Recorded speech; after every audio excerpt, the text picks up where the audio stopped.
પંચમહાલ જિલ્લાના ગોધરા લાલબાગ મંદિર ખાતે સોની સમાજના કુળદેવી શ્રી મહાલક્ષ્મીજી માતાજીના મંદિરના 24મા પાટોત્સવની ભવ્ય ઉજવણી કરવામાં આવી। આ પ્રસંગે વિવિધ ધાર્મિક કાર્યક્રમોનું આયોજન કરવામાં આવ્યું હતું।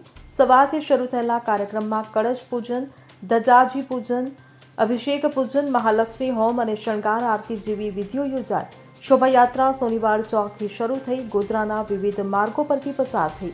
આતિશબાજી અને ડીજેના તાલે નીકળેલી આ શોભાયાત્રા નગરજનો માટે આકર્ષણનું કેન્દ્ર બની હતી। રાત્રે મંદિરના પટાંગણમાં ગરબાનું આયોજન કરવામાં આવ્યું। ડોક્ટર નિરાલી સોની, કિન્નરી સોની, પરેશ સોની અને અલ્પેશ શાહના સુરીલા અવાજમાં મોડી રાત સુધી ગરબાની રમઝટ જામી। ગરબામાં ઉત્કૃષ્ટ પ્રદર્શન કરનારાઓને ઇનામોથી પ્રોત્સાહિત કરવામાં આવ્યા હતા। ત્યારે વરસતા વરસાદમાં પણ જ્ઞાતિજનોએ શોભાયાત્રા અને મહાપ્રસાદીમાં ઉત્સાહભેર ભાગ લીધો। સમાજની બહેનો માટે પીળા રંગનો ડ્રેસ કોડ રાખવામાં આવ્યો હતો। અશ્વિનભાઈ સોની, કિરણભાઈ સોની, ધર્મેન્દ્રભાઈ મહાજન, મયુરભાઈ ચોકસી, ચેતનભાઈ સોની અને જીગરભાઈ સોની આ પાટોત્સવના મનોરથી હતા। આ કાર્યક્રમને સફળ બનાવવા ઉત્સવ સમિતિના કન્વીનર અલ્કેશભાઈ સોની, કૃષ્ણાવાળા અને સહ કન્વીનર હેમંગભાઈ સોની તથા સમગ્ર ઉત્સવ સમિતિએ ભારે જહેમત ઉઠાવી હતી।